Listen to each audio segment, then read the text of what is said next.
Part 1 of our SmartBet video is called The Equine Athlete. It carries a description of many of the basics of harness racing, including the care and training of standard-bred racehorses and how they are prepared for racing.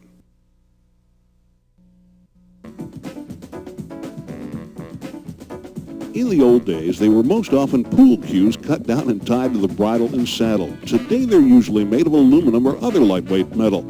In either case, it's called a head pole. The idea is simple. A horse can turn its head by bending its neck, but a head pole cannot bend, and it can keep the head straight. There's a good reason why. Control. A horse's head is the point at which the driver gains control, and if the head is not straight, the driver is simply not in full control. Another device to control a horse's head is the overcheck, which ties the top of the bridle to the point of the equipment on the horse's back known as the saddle. To maintain balance and ensure the horse holds its head at an angle that gives the driver full control, the overcheck is a key piece of equipment. A horse that can toss its head is a horse headed for a spill, so no horse ever races without one. A face screen is, as the name implies, a covering for the eyes which keeps debris like dust or small stones from the racetrack from hitting the horse.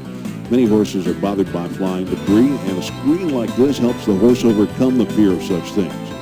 Another approach to this same problem is the use of goggles, odd-looking contraptions that fit over the eyes and make the horse look as if it's auditioning for a part in a science fiction movie. Screens and goggles can sometimes work miracles. Sound, as well as sight, can be a source of fright or distraction to the horse, so a trainer might use what's commonly called a hood, which is actually a set of earmuffs for a horse. Block sounds from which the horse might otherwise shy. Noise, however, may rouse a horse to a better performance, and many trainers equip their horses with earplugs, nylon stuffed with cotton. The earplugs are popped at a strategic point in the race, and the horse reacts with a surge of effort.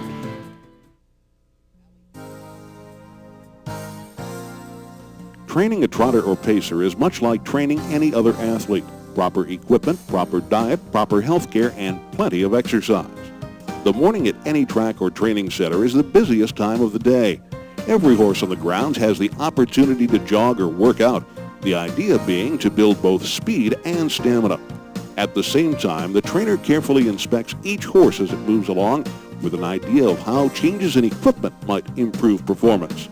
A visit to the shoe shop, where more experimentation and refinements take place, is also a common morning activity for any horse. Horses are kept fit with a regular diet of grasses, such as hay, and grains, such as oats. Food supplements and treats are also commonly found in the food bucket. Hygiene is extremely important, and a daily bath and inspection of the horse's feet by its groom are paramount to fitness.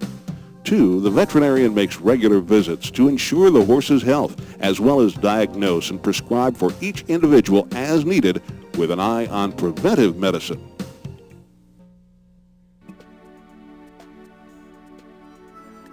In the years prior to World War II, a fellow named Stephen Phillips noticed that horses didn't seem at all frightened when a tractor or water truck went past them on a track, and they were used to that idea.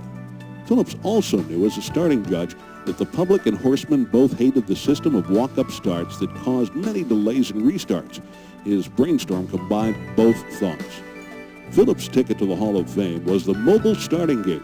At first mounted on the back of a truck, and today most seen on automobiles, it's generally credited as being one of the things most contributing to harness racing's great growth.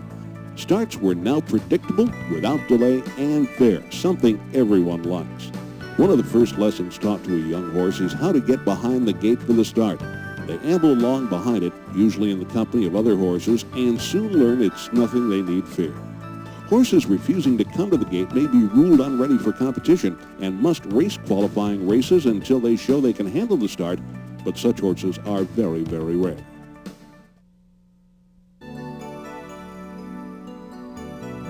Before a horse can be permitted to start in races on which the public may bet, it must demonstrate its ability to perform in a time and manner both acceptable to the standards set by the sport. Qualifying races are events raced for no purse, but are used to prove a horse can trot or pace an entire mile at least as fast as the minimum time set by the race secretary, and do it without refusing to come to the starting gate or break stride. Young horses who have never raced, horses who have been out of action for a long time due to illness or injury, Well, horses who have made breaks in stride in 2 consecutive races must all race in a qualifying race to show they can meet the standards. Qualifying races are also a place where young drivers gain valuable experience. Can the driver control the horse? How does the driver handle a break in stride or other such occurrence? And can the driver make use of the type of tactics needed to win? The judges will know and will counsel the driver about the performance when necessary.